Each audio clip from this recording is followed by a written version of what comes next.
Hello everyone, welcome to my channel Seema's রান্নাঘর। আজ আমি আরেকটি নতুন রেসিপি নিয়ে তোমাদের সামনে চলে এসেছি।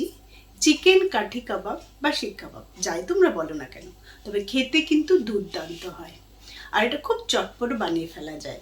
আর যদি বাড়িতে কোনো গেস্ট আসে, উইদাউট এনি ইনফরমেশন কোনো গেস্ট আসে, তাহলে কিন্তু চটপট বানিয়ে ফেলতে পারবে। অ্যাজ এ স্ন্যাক্স হিসেবে এটাকে পরিবেশন করতে পারবে। খুব সুস্বাদু হয়। আর বেশি কোনো ঝামেলারও কোনো জিনিস লাগে না, বাড়িতে যা আছে একটু চিকেন থাকলেই হলো, চটপট বানিয়ে ফেলতে পারবে। চলো তাহলে দেখে নিই আমরা কিভাবে বানাবো।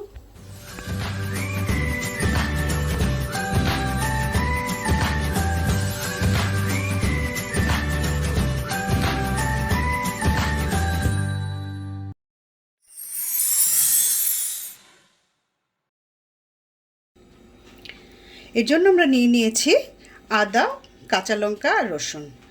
আর চিকেন নিয়েছি আমরা দুটো ফুল ব্রেস্টের চিকেন নিয়েছি। আর এটাকে আমরা এভাবে ছোট ছোট করে কেটে নিয়েছি। এবার এটাকে আমরা প্রথমে মিক্সিতে একটু গ্রাইন্ড করে নেব। এবার আমরা প্রথমে এটাকে একটুখানি গ্রাইন্ড করে নেব। কাঁচা লঙ্কা, আদা আর রসুনটার কোয়ান্টিটি কিন্তু একটু বেশি আছে, কারণ রসুনটাই কিন্তু এই কাবাবের টেস্টটাকে এনহ্যান্স করে। সো এবার এটাকে আমরা গ্রেট করে নেব। আমরা এটাকে গ্রেট করে দিয়েছি।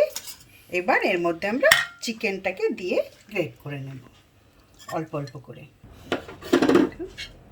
এভাবে এরকমভাবে আমরা চিকেনটাকে গ্রেট করে নেব। বাকিটাও এভাবে আমরা গ্রেট করে নেব। সমস্ত চিকেনগুলো এভাবে আমি গ্রেট করে নিয়েছি। এবার এর মধ্যে আমি আস্তে আস্তে কিছু ড্রাই মশলা অ্যাড করব। যেমন এর মধ্যে আমি একটু লঙ্কা গুঁড়ো অ্যাড করছি, কাশ্মীরি লঙ্কা গুঁড়ো, একটু ধনে গুঁড়ো, 1 স্পুন মতো ধনে গুঁড়ো এবং 1 স্পুন মতো ড্রাই অনিয়ন পাউডার। তোমরা চাইলে অনিয়নে কুচি করে দিতে পারো, কিন্তু খেয়াল রাখবে অনিয়নটাকে মেশানোর আগে একটু নুন দিয়ে কিছুক্ষণ মেখে রেখে দেবে। তারপর জলটাকে ভালো করে চিপে ফেলে তারপর অ্যাড করবে, তা নাহলে এটা ভীষণ সগি হয়ে যাবে এবং কাবাব বানাতে অসুবিধা হবে। এবার এর মধ্যে আমরা স্বাদ মতো নুন অ্যাড করে দেব। আর 1 চামচ এর মধ্যে আমরা ঘি অ্যাড করব। 1 স্পুন ঘি অ্যাড করে দিয়েছি। এইটা কিন্তু খুব দরকার, তা না হলে কিন্তু কাবাবটা খুব ড্রাই হয়ে যাবে, জন্য ঘিটা অ্যাড করবে।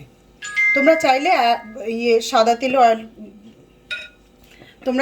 সাদা তেলও অ্যাড করতে পারো, কিন্তু আমি ঘি দিয়ে করি, এতে আমার স্বাদটা বেশি ভালো লাগে। এবার এটাকে আমরা খুব ভালো করে মেখে নেব।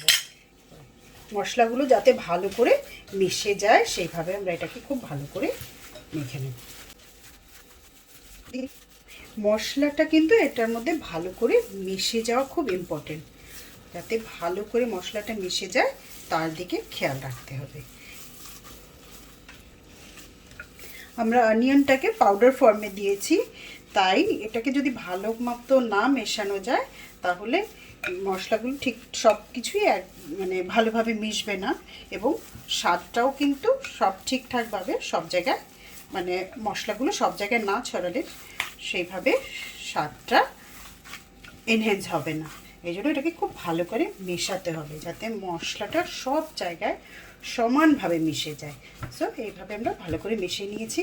এবার এটাকে আমি 10 মিনিট মতো ফ্রিজে ঢেকে রেখে দেবো, 10 থেকে 15 মিনিট। যেহেতু ঘি মিশিয়েছি, এটা ভালো করে একটু ফ্রিজে রাখলে ঘিটাও জমে যাবে এবং আমার শিকটা তৈরি করতে সুবিধে হবে। আমি শিক বা কাঠি কাবাব, এটাকে শিক কাবাব বা কাঠি কাবাব যাকে বলতে পারো, আমি ধুয়ে অলরেডি রেডি করে নিয়েছি। এবার আমি আমার কাবাবগুলো রেডি করব।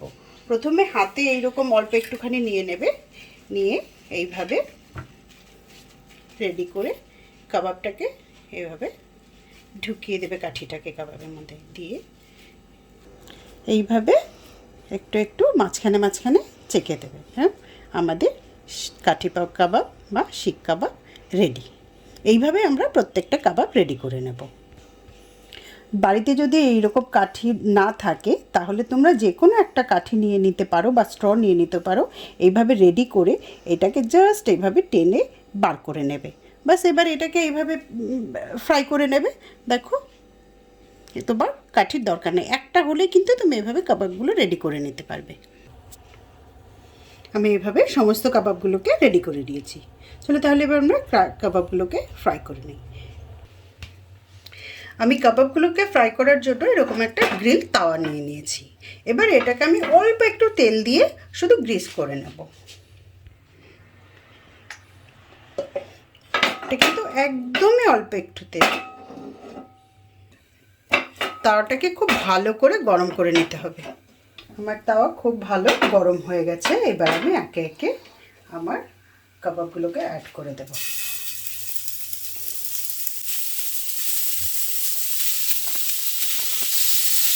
এটা কিন্তু খুব বেশিক্ষণ তোমার করতে হবে না, অল্প 2 মিনিট 1.5 মিনিট মতো করে এটাকে আবার উল্টে পাল্টে এইভাবে প্রত্যেকটা সাইড উল্টে উল্টে কিন্তু ফ্রাই করতে হবে। খুব কম সময়ে কিন্তু এটা হয়ে যায় এবং একদমই তেল লাগে না। যতটুকু আমরা দিয়েছি ঘি 1 স্পুন মতো, তাতেই কিন্তু এটা পুরো ভালোভাবে ফ্রাই হয়ে যাবে। এভাবে চারদিক ঘুরিয়ে ঘুরিয়ে কিন্তু এটাকে ফ্রাই করে নিতে হবে। চারদিক হলে জাস্ট এইভাবে তাওয়াটাকে একটু নাড়ালেই দেখবে চারদিক ঘুরিয়ে ঘুরিয়ে এটা ভালো করে ফ্রাই হয়ে যাচ্ছে। এটা কিন্তু খুব হাই ফ্লেমে হবে না, মিডিয়াম টু লো ফ্লেমে এটাকে ফ্রাই করতে হবে। এবার হয়ে এলে এটার মধ্যে অল্প একটু বাটার এটার মধ্যে ব্রাশ করে দিয়ে আমরা ফ্লেমটাকে একটু হাই মতো করে দেব। দিয়ে এটাকে একটু ভালো করে নেড়ে চেড়ে আবার ফ্রাই করবো। আমি ফ্লেমটাকে একটু হাই করে দিয়েছি। এবার এটাকে তাওয়াটাকে এইভাবে ঘুরিয়ে ঘুরিয়ে পুরো সবগুলোকে মধ্যে বাটারটা যাতে মিশে যায় এবার ফ্রাই করে। দেখো কি সুন্দর গোল্ডেন ফ্রাই হয়ে যাচ্ছে। এইরকম গোল্ডেন ফ্রাই হওয়া পর্যন্ত এটাকে আমরা ভেজে নেব। বাটারটাকে ভালোভাবে এইভাবে মিশিয়ে একটুখানি ভালো করে হাই ফ্লেমে এইভাবে ঘুরিয়ে ঘুরিয়ে ফ্রাই করে নেব। আমাদের কাবাব রেডি। এবার আমরা নামিয়ে নেব। আমাদের কাবাব রেডি, এইবার আমরা নামিয়ে নেব।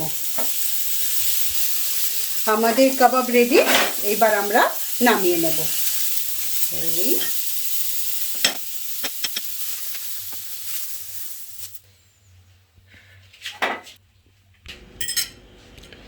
আমাদের চিকেন কাঠি কাবাব বা শিক কাবাব যাই বলো রেডি। এবার এটা দেখো এইভাবে একটা কাঁটা চামচকে দিয়ে এইভাবে টানলেই কিন্তু সব বেরিয়ে আসবে মোটামুটি। দেখো খুব ইজিলি এগুলো এইভাবে বের করে নিতে পারবে।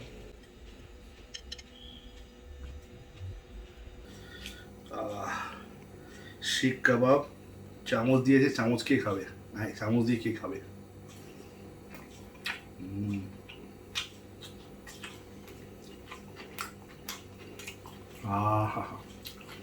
যেটা সীমা এত তাড়াতাড়ি বানিয়ে ফেলে আর এত স্বাদ খেতে হয়।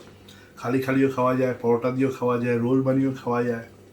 আবার সীমার মধ্যে দেখি এগুলো মাঝে মাঝে চাউমিন ঠাউমিনও দিয়ে দেয়।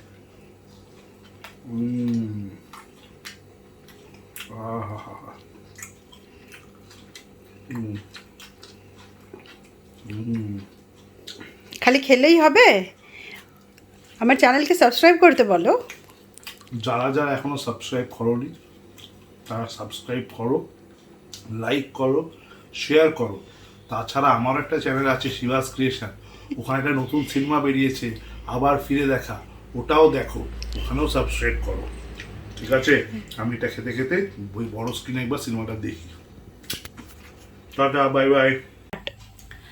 আশা করি রেসিপিটা তোমাদের ভালো লেগেছে। আর যদি ভালো লাগে প্লিজ ডু সাবস্ক্রাইব আর লাইক শেয়ার করতে ভুলবে না। চলো আজকের মতো তাহলে টাটা, বাই বাই।